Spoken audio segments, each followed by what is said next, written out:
may halong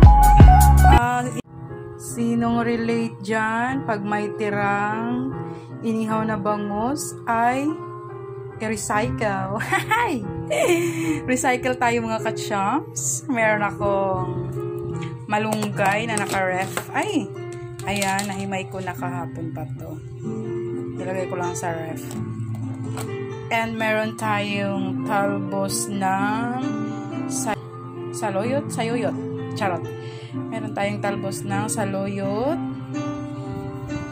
And pansigang na gabi kasi gustong-gusto ko 'yan sa nilaswa.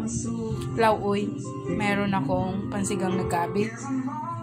And of course, ang ating tirang inihaw na bangus kagabi. O, di ba? Ganun lang mga ka-chums, maging wais tayo paminsan-minsan, hindi puro pasarap din, di ba? Kailangan pag may tira, tirahin natin kinabukasan, kinaumagahan. Charot! At lutuin ko naman sa ibang paraan. And yun lang for today. And wait lang. At lulutuin ko pa. Papakulo lang muna ako ng tubig. Papakulo lang tayo ng tubig muna. Bago natin ilunod ang mga sangkap. Takasan natin yung apoy para mabilis. Ayan na muna ang ilagay natin mamaya pag kumulo na. Kamatis and sibuyas lang mga ka-chums, wala nang luya. Kasi mag-iba ang lasa. Basta sa akin, hindi na pwede may luya. Ay, by the way pala, hindi ako mahilig maglagay ng sili mga ka-chums. Hindi ako mahilig maglagay ng sili. Ang paanghang ko lang sa mga niluluto ko, eh, luya pala. But sili, no. Hindi talaga ako masyado sa sili. Yung siling green, pansigang, hindi ako masyado naglalagay sa mga ganyan. And yun na, malapit ng kumulo. Ayan na. Lagyan na natin. Kamatis. Ayan, sibuyas. At itong gabi na pansigang para malapot. And takpan, balikan later. Bye-bye. After 1 year, kumulo din siya. Akala ko hindi ka nakukulo eh. Naabot na ako ng taon. Charot! And ang ating fish da ready to halo-halo. Hi! Charot! Timplahan natin ng pampakidney stone. Ayan. Hindi, charot. Charot lang. Dagdag sa kidney stone. Timplahan natin ng dagat. Ganyan lang kadami mo na mga ka-chums. Diyos ko. Ayan. Mamaya tikman natin kung lasang dagat na ba.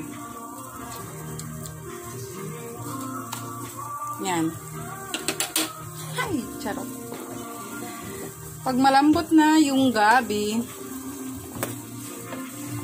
malambot na siguro, ilunod na natin ang ating mga damo.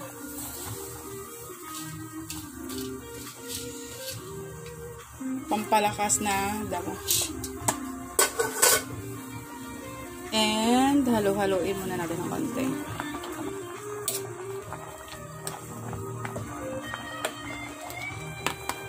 Ilunod na din natin ang ating isabay na sa lunod ang ating malunggay.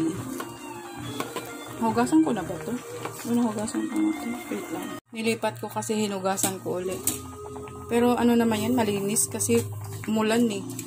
Tsaka dito lang yan sa amin sa likod ng bahay lang namin yan. Kaya super malinis po ang malunggay namin.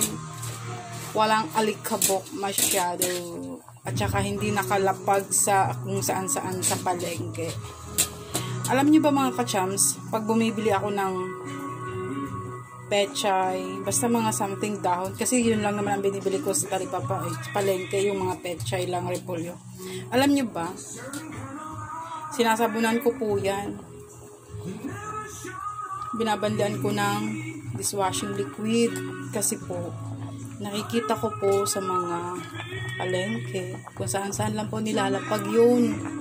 Kaya ako, para garantisadong malinis yung kinakain ko sinasabunan ko po muna ng dishwashing liquid, tas running water, para sigurado po akong malinis yung aking kinakain. Ito naman po malunggay ko. Itong saluyot, hinugasan ko na at sinabunan ko yan bago ko nilunod. Tsaka yung kamatis. Alam po yan ng mga nakakilala sa akin. Kasi very, ano po talaga ako. Basta alam nyo na yun.